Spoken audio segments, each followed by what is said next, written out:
my beloved Boss Mike Cervera.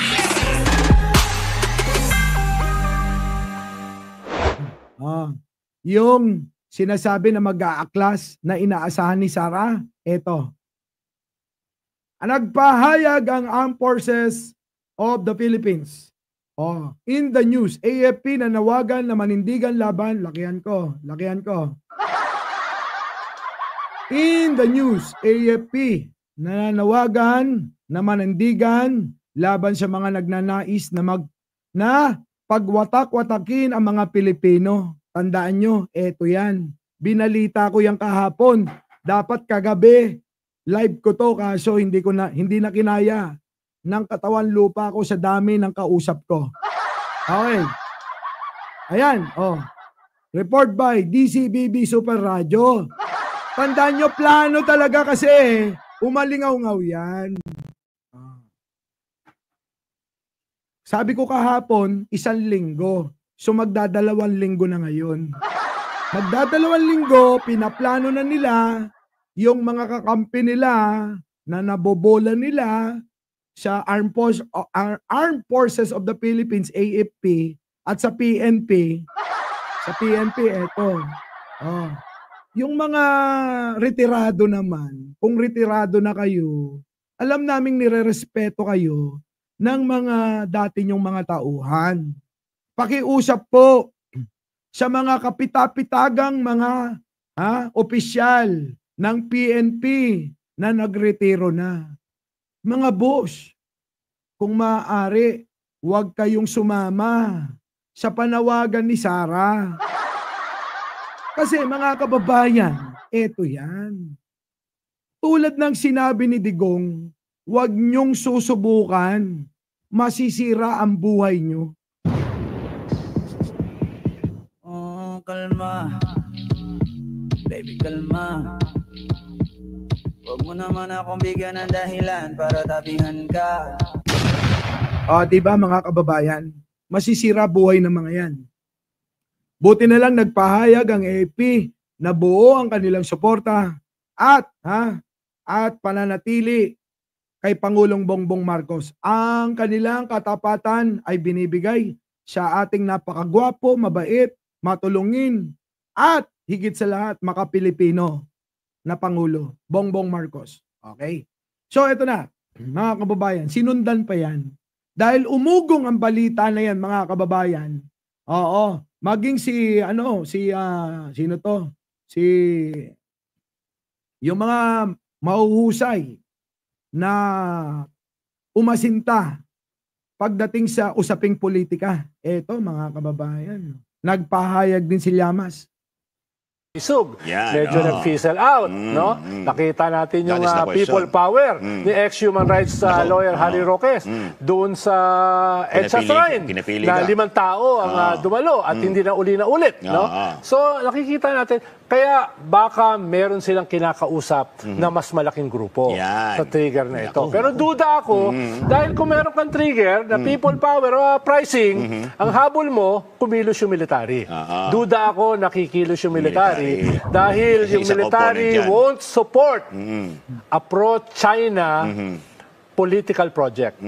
No, hindi susuportahan ng military ang isang pro-China na grupo o pamilya. No, yun yung mahihirapan sila.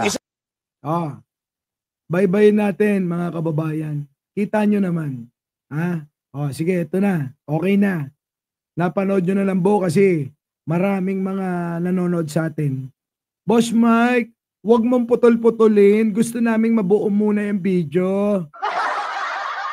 So ito, binuo ko na yung video. Para mas maunawaan nyo. Kasi sensitibo yung usapin na to. Mahalagang pag-usapan ng mga Pilipino.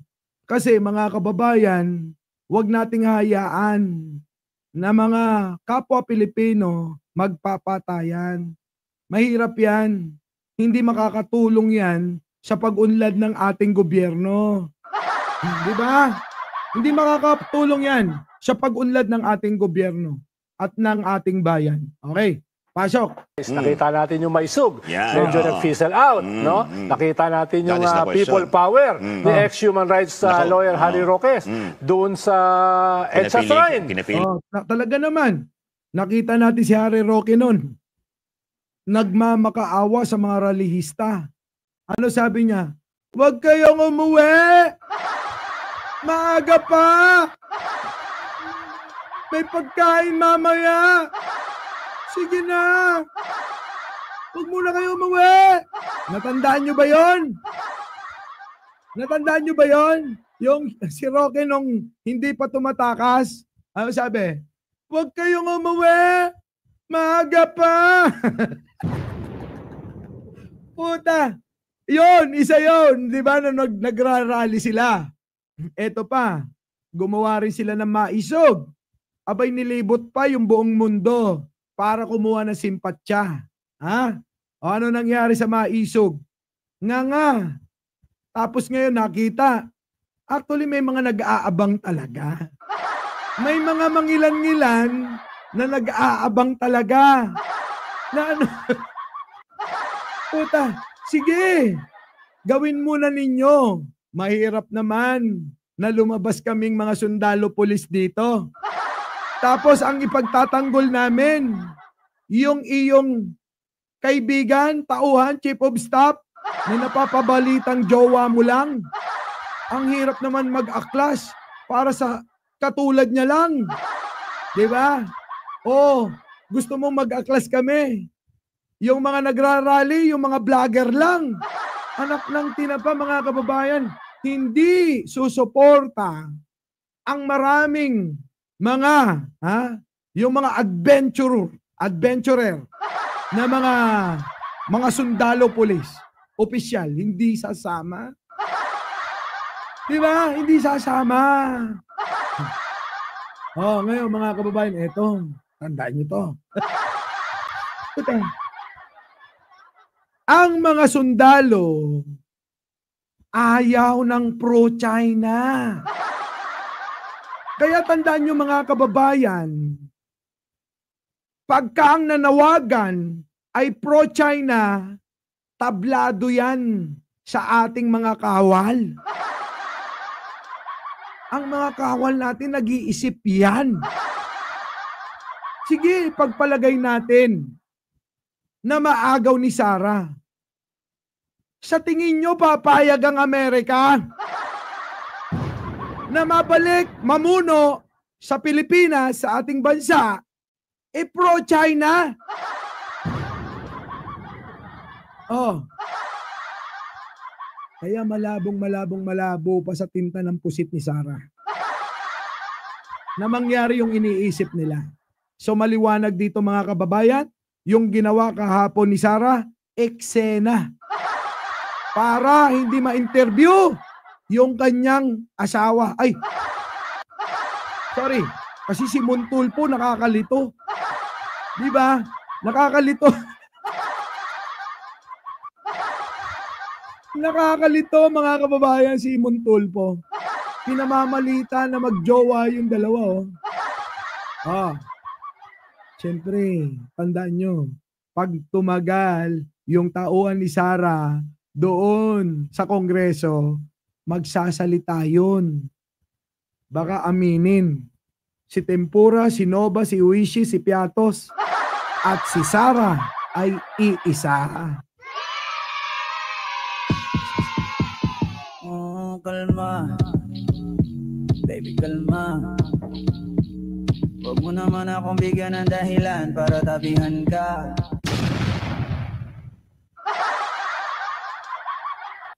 Sabi ni Osang Rarter, kasi sermon kasi. Oo na, di ba? Siya naman ang nagpalabas niyan. O, tandaan nyo, si Montulpo, dating DDS yan. Sige, tuloy natin to. Na 5 tao ang dumalo at hindi... Ay, grabe. Si Ronald Llamas naman, 5 tao lang daw yung dumalo. Grabe, 14 naman. Isama mo na yung mga anino para dumami ng konti. Nakakahiya yung 14. Mas lalong nakakahiya yung 5. Oo. Diba? Mga kababayan.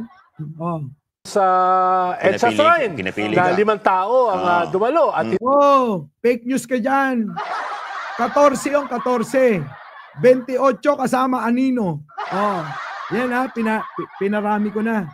Sige, tuloy. Pero totoo yun, no? Mukhang nagkaroon ng lilima lang sila. Sige, tuloy. Hindi na uli na ulit, no? So, nakikita. Hindi na naulit, mga kababayan nun. Kaya eto, nung nahuli, nakulong yung shota daw ni Sarah. Nagwala si Sarah. Okay, tuloy. Natin, kaya baka meron silang kinakausap na mas malaking grupo sa trigger na ito. Pero duda ako, dahil kung meron kang trigger na people power o pricing, ang habol mo, kumilos yung military. Yan na. Sino bang grupo tinutukoy nito? Baka alam nyo. Meron ba kayong pinaghihinalaan na tinutukoy na grupo? Kasi parang nasabi ko to kahapon. Oo. Pero bahala na kayo. Ha? Kaya yung mga grupo na yan, mahal namin kayo. Kapwa namin kayo Pilipino.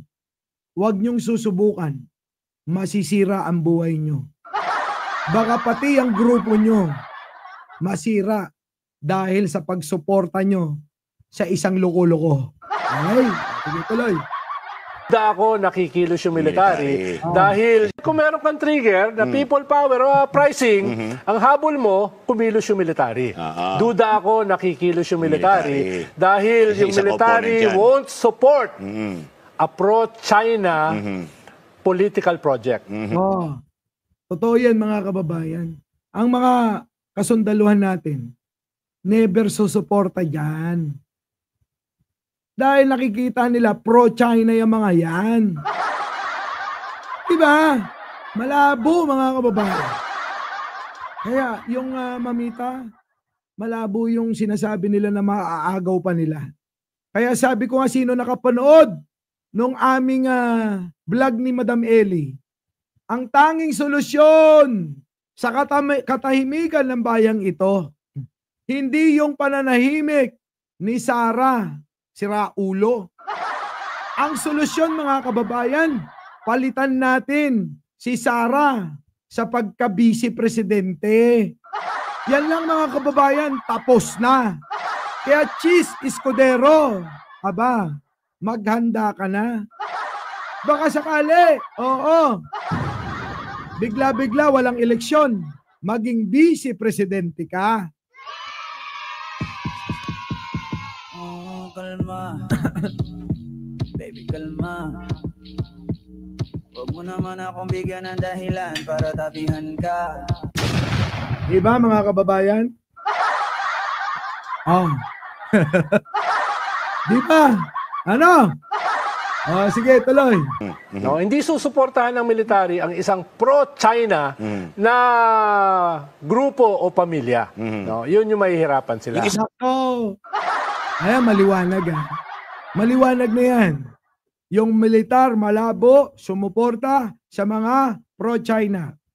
Lalong-lalo na mga Duterte. Our beloved Boss Mike Cervera.